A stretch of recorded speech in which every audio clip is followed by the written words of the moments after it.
Lesson எடுங்க. லெசனை எடுத்துகிட்டு நீங்களே கொஞ்சம் டைம் எடுத்து ரீட் பண்ணுங்கள். அதாவது ஒரு டாபிக் இருக்குது அப்படின்னா அந்த டாப்பிக்கை நிறுத்தி நிதானமாக என்ன கண்டென்ட் இருக்குது, இன்டெப்த்தாக வந்து என்ன நுணுக்கங்கள் இருக்குது அதை பார்த்தீங்க அப்படின்னா உங்களுக்கே வந்து இந்த கொஸ்டினை கேட்கக்கூடிய பாசிபிள் இருக்குது அப்படின்னு தெரியக்கூடிய வாய்ப்பு இருக்குது.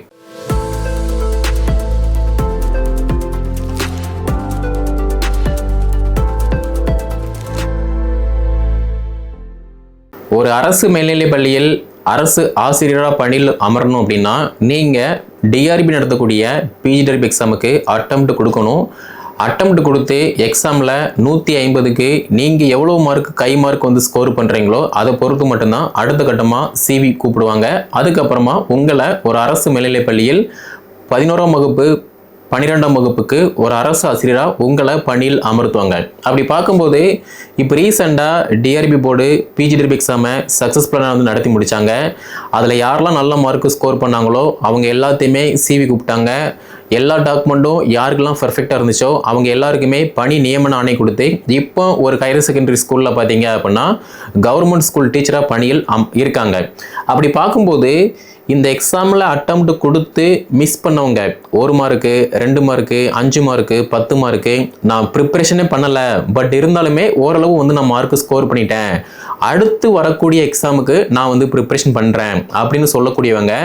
அதே மாதிரி இப்போ இந்த வருஷம் லாஸ்ட் இயர் இந்த 2 வருஷம் வந்து அட்டெம்ப்ட் கொடுக்காம ப்ரெஷராக நீங்கள் அட்டெம்ப்ட் கொடுக்க போகிறேன், நான் வந்து இந்த எக்ஸாமுக்கு அட்டெம்ப்ட் கொடுக்க போகிறேன் அப்படிங்கிற மாதிரி நீங்கள் ப்ரிப்ரேஷன் பண்ணுறீங்க அப்படின்னா நீங்கள் தாராளமாக நம்ம அகாடமியில் டிஆர்பி நடத்தக்கூடிய பிஜிடிஆர்பி எக்ஸாம் அந்த கோர்ஸில் வந்து நீங்கள் ஜாயின் பண்ணிக்கலாம். ஸோ இந்த டிஆர்பி நடத்தக்கூடிய பிஜிடிஆர்பி எக்ஸாமுக்கான கல்வி தகுதியை பொறுத்த மட்டும் உங்களுடைய கல்வி தகுதி ஏதாவது ஒரு degree PG plus BEd post graduate, so MA plus BEd MCom plus BEd MSc plus BEd இந்த டிகிரி நீங்கள் படிச்சிருக்கீங்க அப்படின்னா நீங்கள் தாராளமாக பிஜிடிஆர்பி எக்ஸாமுக்கு அப்ளை பண்ண முடியும். அதே மாதிரி ஒன்ஸ் நீங்கள் அப்ளை பண்ணிட்டீங்க அப்படின்னா அடுத்த கட்டமாக வந்து எக்ஸாம் காண்டக்ட் பண்ணுவாங்க. எக்ஸாமை பொறுத்த மட்டும் எக்ஸாம் பேட்டர்னை பொறுத்த மட்டும் எல்லாமே நியூ சிலபஸ் வைஸ் தான் வந்து பார்த்தீங்கன்னா காண்டக்ட் பண்ணுவாங்க.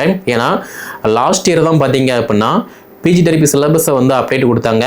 அப்படி பார்க்கும்போது 14 பாடத்துக்கு பார்த்தீங்க அப்படின்னா நியூ சிலபஸ் வந்து அவைலபிளாக இருக்குது. அந்த நியூ சிலபஸை பேஸ் பண்ணி நீங்கள் படிக்கும்போது மட்டும்தான் ஈஸியாக வந்து எக்ஸாமில் நல்ல மார்க்கு ஸ்கோர் பண்ண முடியும். ஸோ படித்தா மட்டும் நல்ல மார்க்கு ஸ்கோர் பண்ண முடியுமா அப்படின்னா கண்டிப்பாக கிடையாது.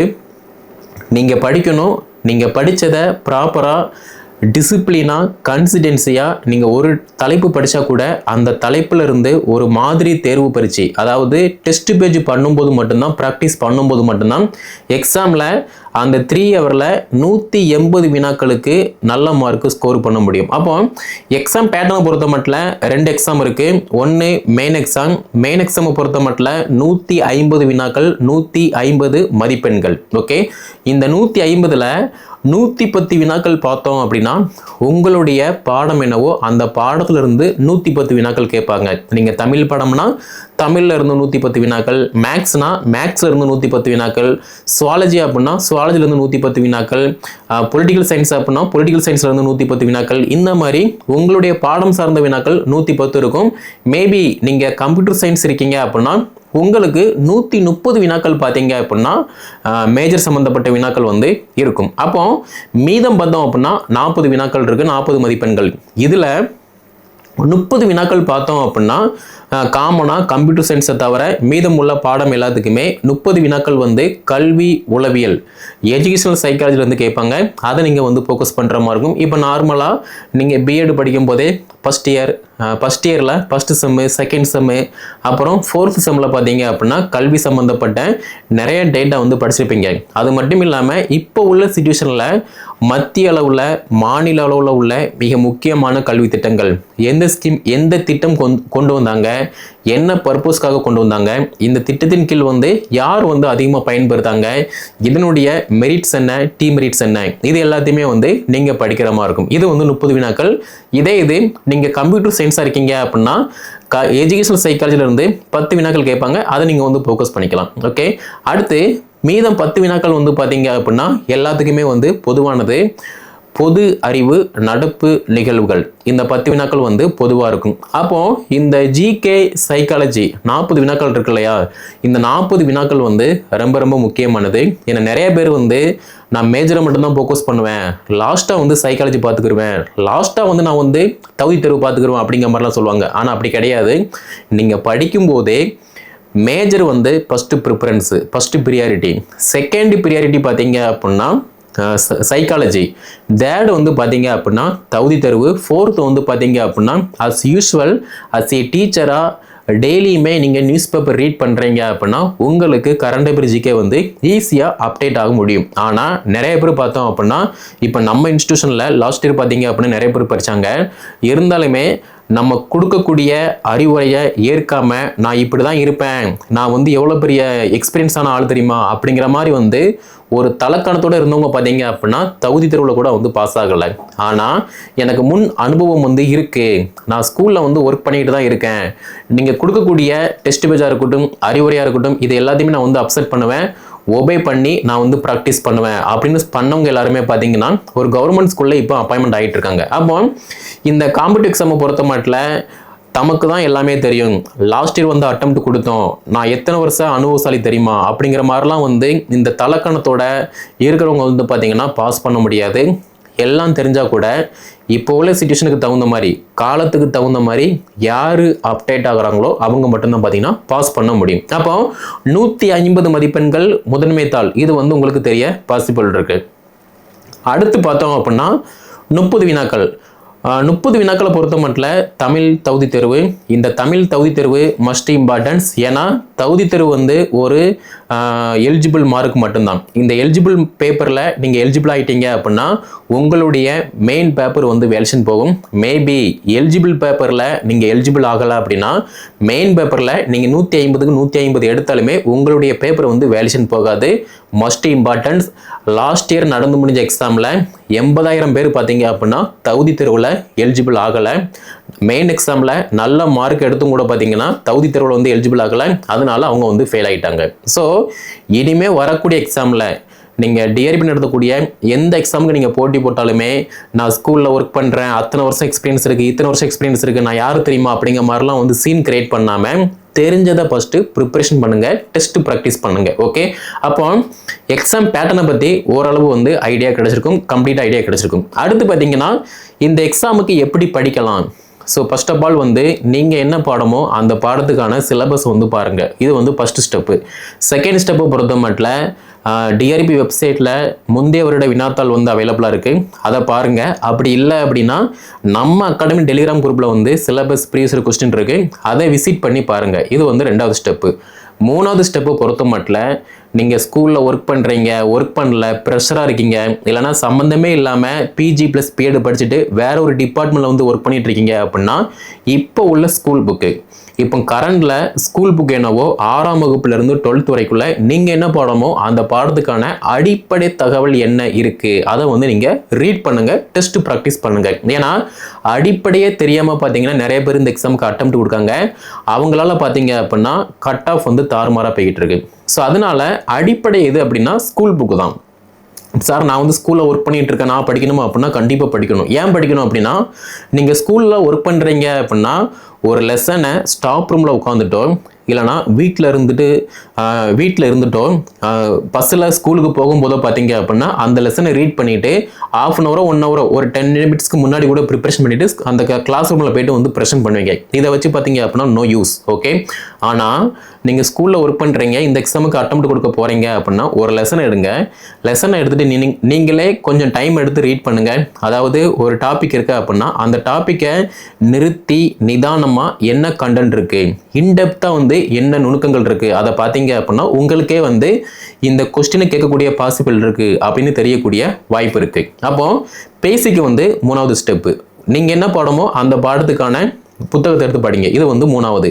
4வதாக பார்த்தோம் அப்படின்னா என்கிட்ட 2015 புக்கு இருக்குது, 2018 புக்கு இருக்குது, 1997 புக்கு இருக்குது. இந்த மாதிரி டேட்டா இல்லாமல் நீங்கள் என்ன பாடமோ சிலபஸ் எடுத்துக்கோங்க. சிலபஸ் ஒரு கையில். ரெண்டாவது இப்போ உள்ள என்ன புக் இருக்குது, யூஜி லெவல் என்ன புக் இருக்குது, சிலபஸில் இருக்கிற தலைப்பை சார்ந்து இப்போ உள்ள புக்கில் என்ன டேட்டா இருக்குது அதை வந்து பாருங்கள். ஏன்னா யூஜி புக்கு படிக்கணும், பிஜி புக்கு படிக்கணும், அதே மாதிரி ரெஃபரன்ஸ் புக்கு பார்க்கணும். இந்த மூணையுமே மேட்ச் பண்ணி படிக்கும்போது தான் பார்த்தீங்க அப்படின்னா ஒரு தலைப்பின் கீழே என்னென்ன விவரங்கள் வந்து இருக்குது அப்படிங்கிற மாதிரி உங்களுக்கு தெரிய பாசிபிள் இருக்குமே தவிர, நான் பிஜிடிஆர்பி எக்ஸாம் படிக்கேன், மார்க்கெட்டில் ஒரு புக்கு கிடைக்கி நான் இதை மட்டும் தான் படிப்பேன் அப்படின்னா நீங்கள் வந்து எக்ஸாமில் பாஸ் பண்ண முடியாது. ஏன்னா பிஜிடிஆர்பி எக்ஸாமை பொறுத்த மட்டும் எக்ஸாம் வந்து பிஜிடிஆர்பி, ஆனால் கொஸ்டினை பொறுத்த மட்டும் எங்கேருந்து வேணால் எப்படி வேணால் கேட்பாங்க. ஸ்கூல் புக்கில் இருந்து கேட்கலாம், யூஜி பிஜி ரெஃபரன்ஸ், ஏன் நான் பேசிகிட்டு இருக்கிற டைமில் ஏதாவது ஒரு அப்டேட் இருக்குது அப்படின்னா அதில் கூட வந்து கேட்க பாசிபிள் இருக்குது. ஸோ அந்த மாதிரி படிக்கும்போது ஈஸியாக வந்து நல்ல மார்க் ஸ்கோர் பண்ண முடியும். அடுத்து பார்த்தீங்க அப்படின்னா இந்த எக்ஸாமுக்கு நிறைய பேர் வந்து தமிழ் மீடியம் படித்தா பாஸ் பண்ணலாமா, இங்கிலீஷ் மீடியம் படித்தா பாஸ் பண்ணலாமா அப்படிங்கிற மாதிரி கேட்குங்க. எந்த மீடியம் படித்தாலுமே ஃபஸ்ட்டு நீங்கள் படிக்கணும், ரெண்டாவது நீங்கள் படித்ததை டெஸ்ட்டு ப்ராக்டிஸ் பண்ணணும்.